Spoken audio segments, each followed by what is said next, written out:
সত্যজিৎ রায় ধরণী কলকাতার বিখ্যাত এক রাস্তার নাম। হ্যাঁ, ঠিকই শুনেছেন, ধরণী, সরণী নয়। এজেসি বোস রোড এবং এলগিন রোডকে সংযুক্তকারী লি রোড, যা ছিল আগে এই রাস্তাটিরই নাম। যে রাস্তার 1/1 বিশপ লেফ্রয় রোড 1970-এর দশক থেকে 92 সাল পর্যন্ত সত্যজিৎ রায়েরই বাড়ি ছিল। কিন্তু হঠাৎ সত্যজিৎ রায়ের স্মৃতি বিজড়িত এই রাস্তার নাম সত্যজিৎ রায় ধরণী কেন? এবং জানলে অবাক হবেন, এই রাস্তার মোট 4 বার নাম বদলেছে। হ্যাঁ, বিখ্যাত এই রাস্তার নামকরণের পেছনের অসাধারণ এক ফান্ডা নিয়ে আমি অভ্রনীল হাজির হয়েছি ফান্ডামেন্টাল অভ্রনীলের নতুন ভিডিও নিয়ে। ভিডিওটি শেষ পর্যন্ত অবশ্যই দেখবেন এবং ফান্ডামেন্টাল অভ্রনীলের ইউটিউব চ্যানেলটি সাবস্ক্রাইব করতে কিন্তু ভুলবেন না। সেই সঙ্গে ইনস্টাগ্রাম এবং ফেসবুক পেজটিও অবশ্যই ফলো করে দেবেন, কারণ সেখানেও নতুন নতুন ভিডিও আসে।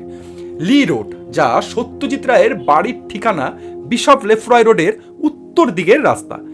এই লি রোডই 2016 সালের 1 মার্চ কলকাতা পৌরসভার উদ্যোগে এক প্রকাশ্য জনসভায় তৎকালীন মেয়র শোভন চট্টোপাধ্যায় সত্যজিৎ রায় সরণী করার সিদ্ধান্ত জানান। তৎক্ষণাৎ মুখ্যমন্ত্রী মমতা ব্যানার্জি সেই সভা থেকেই বলেন, সরণী তো অনেক আছে, এবার থেকে এই রাস্তার নামে ধরণী থাকবে। ব্যাস, যেমন ভাবনা তেমন কাজ। দিল্লিতে মার্গ, কোথাও স্ট্রিট, কোথাও বা রোড, কিন্তু ধরণীর নামের সাথে রাস্তা গোটা বাংলার কোথাও নেই।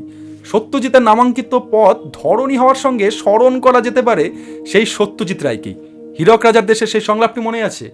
হীরক রাজের কাছে যদি ধরা হয় সরা, তবে রাত হবে দিন, এ আর এমন কি কঠিন? যাই হোক, বিতর্কে না গিয়ে বরং বলি, এই রাস্তার নাম এর আগে আরও 3 বার বদলেছে। এই রাস্তার সবার আগে নাম ছিল রেজোভায়ার রোড সাউথ, কিন্তু লেট 1800-এ ব্রিটিশ সরকার এই রাস্তার নামকরণ করেন লি রোড। তো লি কে ছিল? লি সাহেব মানে হ্যারি লি ছিলেন ইংরেজ সিভিল সার্ভেন্ট, যিনি মিউনিসিপ্যালিটির একসময় চেয়ারম্যানও ছিলেন। বাংলায় সেই সময় লি চ্যালেঞ্জ শিল্ড ফুটবল ক্লাব বিখ্যাত ছিল, সেটি এই হ্যারি লি সাহেবই চালু করেছিলেন। তার নামেই ছিল লি রোড। এরপর 1982 সালে পশ্চিমবঙ্গের বামফ্রন্ট সরকার ব্রিটিশদের নাম বদলিয়ে কলকাতার বিভিন্ন রাস্তার নাম বাঙালি বা ভারতীয়দের নামে রাখার একটা সিদ্ধান্ত গ্রহণ করে। তখন এই রাস্তার নাম মানে লি রোডের নাম বদলে করা হলো ওসি গাঙ্গুলি সরণী। তাহলে কে এই ওসি গাঙ্গুলি? ওসি গাঙ্গুলি একজন বহুমুখী প্রতিভাধর একজন বাঙালি, যার আসল নাম অর্ধেন্দু কুমার গাঙ্গুলি। হ্যাঁ, ইনি নিজের নামটি লিখতেন কিছুটা বাঙালি উচ্চারণের মতো করেই, অর্ধেন্দু কুমার গাঙ্গুলি, তাই এ কে নয়, ওসি গাঙ্গুলি। যাই হোক, এই OC Ganguly academy of fine আর্টসের প্রতিষ্ঠার পেছনের অন্যতম কিন্তু মাথা। Indian society of oriental arts তৈরিও করেছিলেন তিনি 1907 সালে।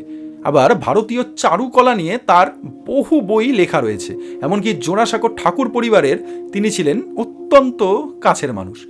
এর নামেই লি রোডের নাম মানে রিনেম হলো ওসি গাঙ্গুলি সরণী। যদিও এই রাস্তাটি ওসি গাঙ্গুলির নামে হলেও পরিচিত ছিল কিন্তু লি রোড নামে। এবার 2016 সালে এই লি রোড বা ওসি গাঙ্গুলি সরণীর নাম বদলিয়েই হলো রাস্তার নাম সত্যজিৎ রায় ধরণী। হ্যাঁ, আমি জানি না এতে সত্যজিৎ রায়ের সম্মান আদেও কতটা বাড়লো, তবে রাস্তাটি যে চর্চায় এলো এতে তো কোনো সন্দেহই নেই। ভিডিওটি ভালো লাগলে লাইক, কমেন্ট, শেয়ার করবেন।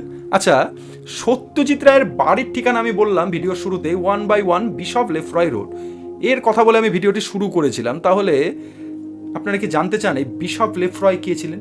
তাহলে অবশ্যই কমেন্ট করে জানাবেন। নমস্কার, আমি অভ্রনীল, দেখা হচ্ছে নতুন আরেকটি ভিডিও নিয়ে। ততক্ষণ সুস্থ থাকুন, ভালো থাকুন।